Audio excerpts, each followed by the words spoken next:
Bonjour YouTube, c'est Bibrix de Bruxelles et bienvenue sur ma nouvelle vidéo. Ce n'est que la deuxième, j'espérais poster une vidéo bien avant, mais voilà, comme vous le voyez, la famille s'est agrandie, donc ça veut dire un tout petit peu moins de temps pour les Lego. Mais c'est pas grave, ça m'a quand même pas empêché de travailler durement sur cette ville. Alors bien sûr, bon bah voilà, quand je dis travailler durement, bah voilà, on voit tout à fait ce que ça donne. Ça donne un gros tas de briques. D'ailleurs, voilà, vous voyez, hein, la police est durement occupée à retenir les véhicules, alors que les maçons et autres ouvriers sont occupés à déblayer tout ça. Alors le but, c'est que sur cette partie élevée de la ville, bah voilà, ici ça va continuer. D'autres bâtiments sont donc en construction. À côté des Schtroumpfs, là, c'est normal, voilà. Cette ville étant en Belgique, le fils des Schtroumpfs. Mais voilà, donc c'est pour ça que ici il y a pour le moment du vide, et c'est pour ça qu'ici il y a énormément de pièces. C'est parce que tout ça est en cours de construction. Ce qui est également en cours de construction, c'est le set Ninjago City, qui est vraiment génial. Si vous êtes un peu fan de Lego et que vous adorez les constructions complète, pleine de détails, et ben voilà, ce set en vaut la peine. Il est un peu cher, mais je vous le conseille vraiment, ça donne super bien.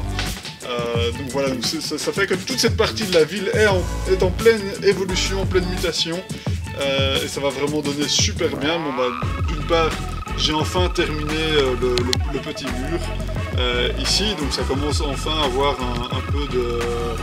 Voilà, ça donne plutôt bien. Bon, à part, bien sûr, ne regardez pas ici en dessous, voilà la petite partie noire. Mais sinon, ça donne vraiment plutôt bien. Ça donne une vraie impression d'un tunnel, ce qui est bien sûr le but. À côté de ça, bon bah voilà, ici j'ai encore retrouvé ce que je vais faire dans cette partie-ci. Mais en tout cas, ici, il va y avoir beaucoup d'eau. Comme ça complétera vraiment le set Ninjago. Donc voilà, il y aura de l'eau, un petit mur bien sûr pour retenir l'eau, ce qui est tout à fait normal. Donc voilà, ces figurines qui sont ici ne seront plus là, sinon elles se noieraient.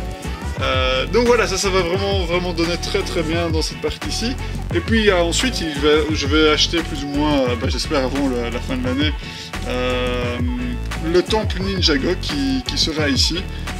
Si jamais vous possédez ce temple, n'hésitez pas à me dire s'il tient sur une plaque de 32 par 32.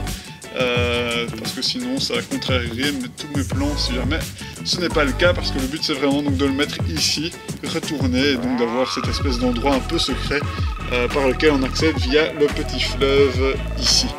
Et donc voilà, toute cette partie-ci sera, il y aura de l'eau, oui, ce sera uniquement de l'eau probablement, ce qui veut également dire que je bougerai cette petite partie marché ici, que je placerai très certainement quelque part dans tout ce... voilà, dans tout ce tas ici, ce sera un peu plus joli. Et peut-être que j'enleverai ce parc-là qui ne me plaît pas trop. Voilà, je pense que c'est un peu tout sur la ville. Pour le reste, ça n'a pas rien à évoluer depuis la dernière fois. Oui, j'ai obtenu donc cette petite construction VIP. Je pense que je vais juste utiliser le signe VIP sur la tour pour faire une espèce de publicité, hein.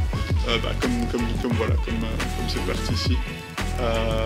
Donc voilà, ce sera pour le futur. Et je vous laisse tout simplement avec cette dernière vue de la ville. N'hésitez pas à donner vos commentaires sur ce qui vous plaît, sur ce qui vous plaît moins, et surtout donner des idées sur qu'est-ce que je pourrais améliorer. C'est toujours ça le plus intéressant.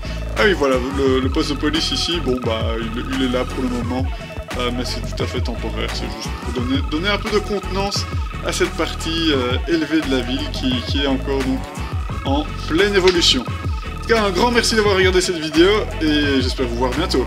Bye bye.